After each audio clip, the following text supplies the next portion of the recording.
You ever have that feeling at work? You know, that constant low-level hum of anxiety that something's just off? A coworker's desk is suddenly empty, a big project gets shelved with no explanation. Well, that feeling has become incredibly common, and it actually has a name. And today, we're going to break down exactly what it is, and more importantly, what it means for you. So, if you've been asking yourself this very question, I need you to hear this. You are not imagining it. You're not going crazy. The rules of the game have genuinely changed. The ground underneath the modern workplace has completely shifted, and we're about to show you exactly what's happening. So, experts have actually given this whole new phenomenon a name that honestly captures the feeling perfectly: the forever layoff. It's a pretty fundamental change in how companies are handling their workforce, and yeah, it's the reason so many of us are feeling on edge. Okay, so what is it really? It's not one big dramatic headline. Think of it more like a slow bleed. A few people are let go this month, a small team gets dissolved next month, but here's the real kicker. It becomes a regular, ongoing part of how the business is run. And because it never officially starts or stops, that uncertainty, it just becomes chronic. It never goes away. To really get the psychological impact here, we've got to compare this new method to the old way of doing things. It's really the difference between a sudden, terrifying tsunami and a slow, relentless bleed.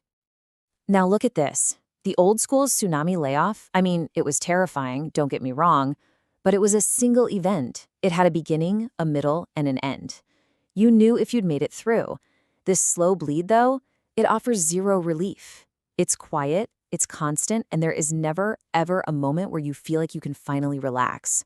It's the not knowing, day in and day out, that just grinds you down. And listen, this isn't just a vibe or a feeling people have. The data is crystal clear on this one, and it shows a pretty disturbing trend. This new strategy is taking a massive emotional toll on pretty much everyone. Get a load of this number: 1.1 million. That's how many jobs were cut in the US through October of last year alone. To put that in perspective, that's on par with the Great Recession. But think about it. Have you seen huge, panicked headlines to match that crisis? Probably not. And that is the entire point of the forever layoff. The cuts are happening just totally under the radar. And this chart, wow, this really illustrates the impact. According to reviews on Glassdoor, people are more anxious about their job security right now than they were at the start of a global pandemic. Just let that sink in for a minute. The chronic, grinding uncertainty of the slow bleed is creating more anxiety than the acute shock of the entire world shutting down. That's wild. This quote from Glassdoor just hits the nail on the head. This isn't just about how one person feels. It's about poisoning the entire workplace culture. So, if it's so obviously damaging, why on earth are companies doing it? Well, to understand that, we have to switch hats for a second. We have to look at it from the company's perspective. Because from a purely strategic C-suite point of view, the forever layoffs offers some pretty clear advantages. It really comes down to this. By keeping the cuts small, usually under 50 people at a time, companies can sidestep things like the WARN Act, which legally requires them to give 60 days notice for big layoffs. It also keeps them out of the negative headlines. It's a way for them to constantly trim the fat and adjust their headcount on the fly without all the legal, financial, or PR baggage of a massive public layoff. But, and this is a huge but, this strategy comes at a massive cost: trust. I mean, just look at this data on what people are saying in their company reviews. The word misalignment is up a staggering 149%. That's not just about a simple disagreement. That's employees basically screaming that they feel like their leadership is on a completely different planet, playing a totally different game. And that's the disconnect, isn't it? Companies might think they're being clever and strategic, but as this quote points out, they aren't fooling anybody. The people who are left behind, they see exactly what's happening. They're the ones picking up the extra work, and they're the ones living with that constant fear that their name is next on the list. So the problem is clear. The anxiety is very, very real. The big question is, what can you actually do about it? All right, let's get into your survival guide. Okay, here's the tough reality of the situation.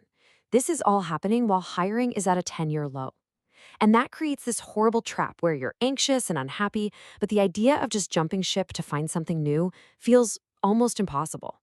And that's why being proactive isn't just a nice idea, it is absolutely essential for your survival. Okay, so here it is, your 5-step plan to build up your defenses. Number 1, update your resume. And I don't mean tomorrow, I mean today. Just having it ready to go massively reduces that feeling of panic if something suddenly happens.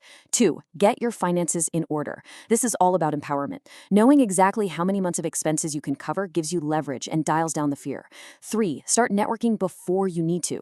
Don't be that person who only calls when they're desperate. Reconnect with old colleagues now, grab a coffee, build that support system when the stakes are low.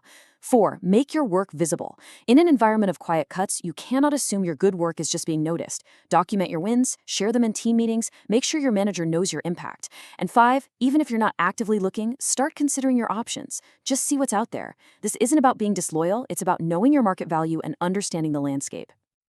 So, the crucial takeaway here is this. The forever layoff, it's the new normal. It's not a temporary trend. Companies have found a flexible, low-profile way to manage their workforce, and they really have no incentive to stop. So the only thing you can truly control is your own readiness.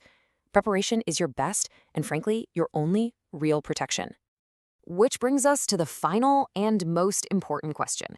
In this new world of work, where stability feels like a thing of the past and job security seems like a myth, what are you going to do to prepare?